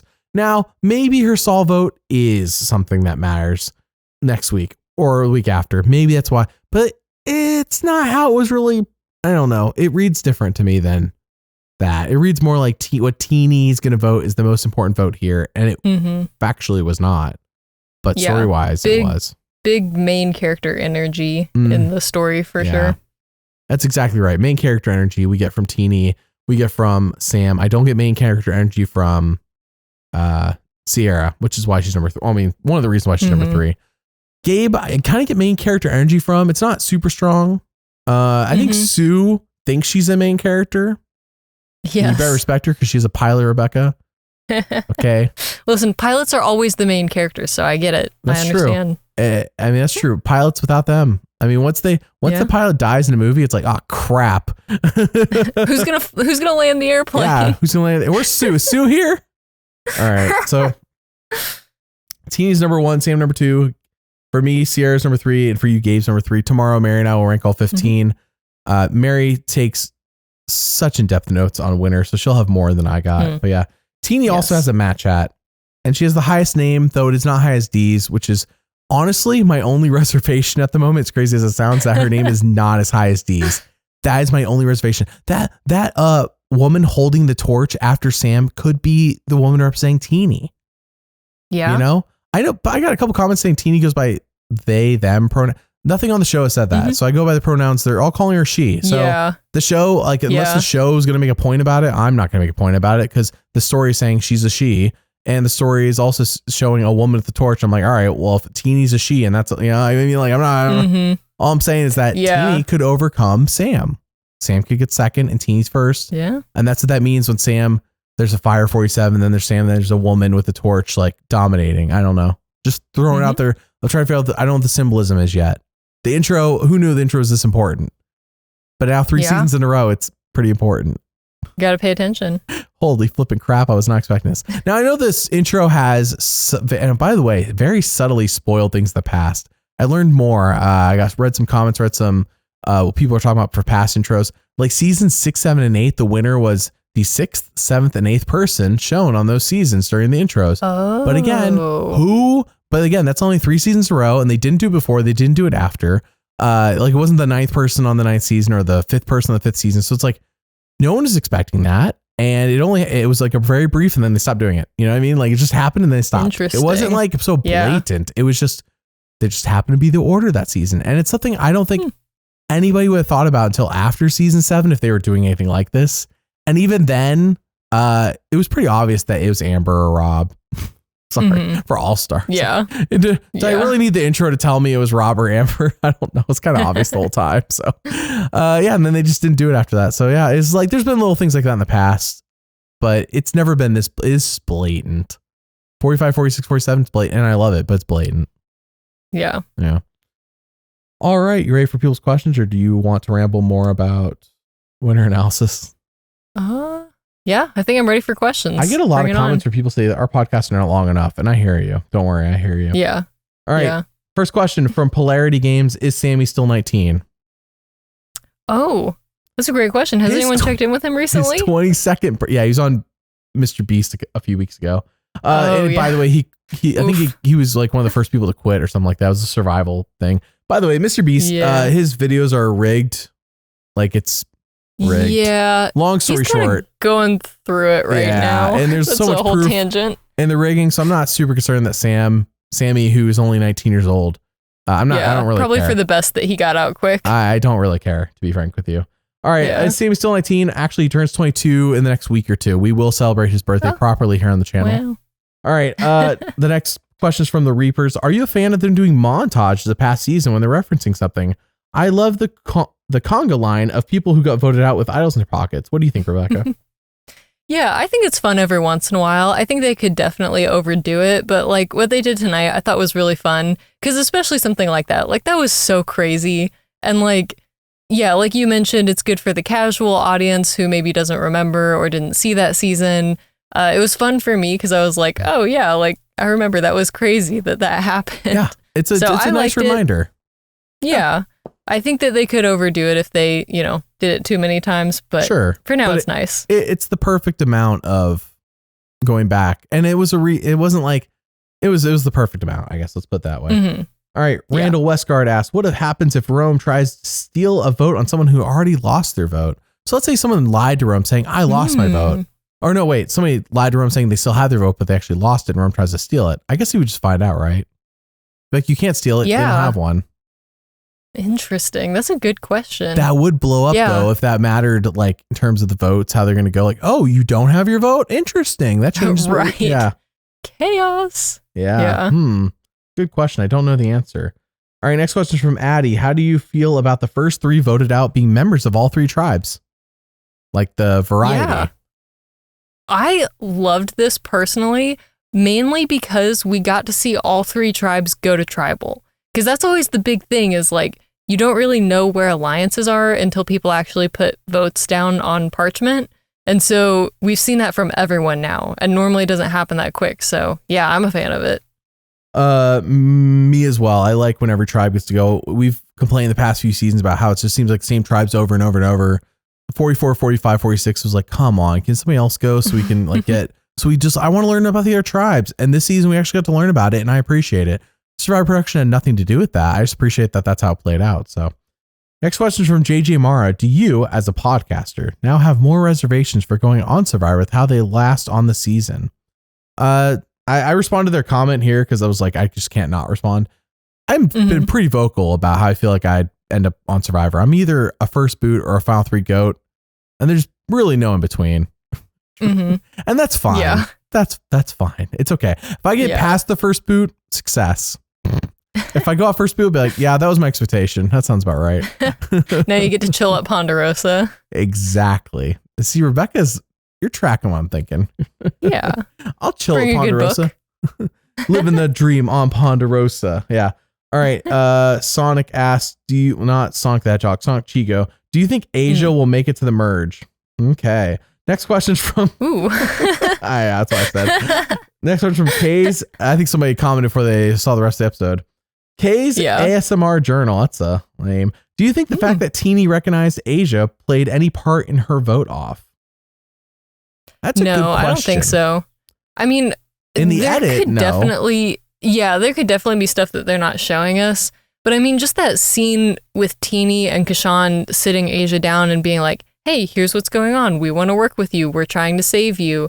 Like, maybe it would have led to her getting voted out later, but I don't think it played into this one. I think it was more about her reaction to that conversation. She was unwilling to change. Yeah, it was really more about her gameplay than it was about anything outside of the game, in my opinion, from what we saw. Smart players know you have to adapt, and to be unwilling to change like that when you're not in a position of power, it's like, what are you doing? Like, I can't work with you if you're not willing to change. You don't even have power, Asia, and you're unwilling to change. Like, I can't work with that. So I agree with the decision to vote off Asia only based on the fact she's unwilling to change her vote. And I feel like Solomon's more likely to be valuable to them in challenges. Just, I mean, if we're really picking and we're picking based on something like that, yeah, Solomon's going to be more valuable in challenges. We've seen his value, though it's never been highlighted, but you see like when they have to do anything heavy, Solomon's the one carrying the heavy stuff. And I know that's like not important long-term, but is important pre-merge. So, all right. So next question's from Gary. Genevieve being purpled this hard is something we haven't seen in the new era. How do you go to tribal and we don't even get a pity confessional? I think she got one this episode, but I'm with you. She did get at least one tonight. For people who don't know what the purple edit is, I made a video called What is the Survivor Purple Edit and how do you spot it? Because the long story short, I give many examples there and how they have implemented in the past and where it originated. But long story short, a purple edit is when somebody, it's like, this is a person on the show. Classic example is Purple Kelly in Nicaragua. A less classic example, though it is further back, is CGI Brett on season 19 when, who is CGI Brett? And then all of a sudden, 3 episodes left, Russell Hant's like, CGI Brett's Mike, not Mike Tyson. I hate CGI Brett. He's the worst. It's like, wait, who's CGI Brett? And the joke is that he was CGI'd into the show to cause drama because he was there the whole time, but funny. We just didn't see him. Like, what was he doing? He was there? All right. If you say so, I guess. Yeah, I felt like tonight, every time they cut to Genevieve, like when people were having conversations or around camp or whatever, I was like, oh, yeah, she's in this show. How could someone, like, she doesn't seem like she's a mean person or she's like, why is she being purpled? She seems very nice. And like, she's contributing. She was like working around camp while Rome was like complaining about doing the fish. That's probably what it is. I think she's maybe not a big enough character. And she's not going to go super far, which is probably why there's not a lot of content of her. But I don't know. It's unfortunate. It's like, she went all the way out there. If my wife and Winter Analysis co-host were to go on the show, Mary, I think she'd get the Genevieve edit. Mary's just like really nice. Yes, Mary's really nice. And she doesn't cause drama. And she listens really well. And it's just not going to make for good TV. It's good for your game. I think Mary would make it far, but I think Mary would get this kind of treatment from the edit. Yeah. To be frank with you. And Mary knows it. Yeah. I told Mary, I'm like, you need to go on the island with an earpiece in, and I'll be in your earpiece and that, but it has an on off button. So you can choose when to tell me to shut up, basically. But I need to like have the earpiece needs to have a microphone so I can hear what other people are saying, obviously. Right. But yeah. We need earpiece in. Let me hear what's saying, and I'll tell you what I think. And then at night, like Mary's like, I gotta go poop, and then she's off in the pooper, and she's not actually pooping. She's just talking to me because nobody's with you in the pooper, and that's the only spot you have for. And we're like having a whole conversation, like, why does Mary talk when she poops? And why does she have like an hour-long poop every night? And why does she tell her poop she loves it? Her tribe just hears her like dropping a box. Like, what are you doing over there? I thought you were pooping. Anyways, all right. Last question is from Nate. I'm calling it now. Sue has an advantage. Yeah, we're with you, Nate. We agree. Yeah. Or she ran into something that is advantage related if she doesn't have one. So yeah. Well, as usual, our podcast longer than the episode proper. Amazing. And we will podcast again tomorrow. So combining both podcasts, I want to point out what's crazy, Rebekah. We're at the end of the podcast. For those who are here, they're dedicated. Interestingly enough, we had more views than the On Fire podcast every week this season on YouTube, which to me is just like crazy. It's like they had national exposure. But to be fair, when you watch the ad on TV, they promote Spotify. They don't promote YouTube. So I don't know. The moment they promote YouTube, we lose. Yes. Yeah. I don't have national TV exposure. Yeah. Yeah. Well, if you get on the show, you could. Hey, number 2 in the charts, number 1 in your hearts. There you go. I think I slurred at that time. It's getting a little late here, but all right. Well, we thank you all for listening. Rebekah and I will see you next week, and I'll see you guys tomorrow for a winter analysis. Bye. Bye.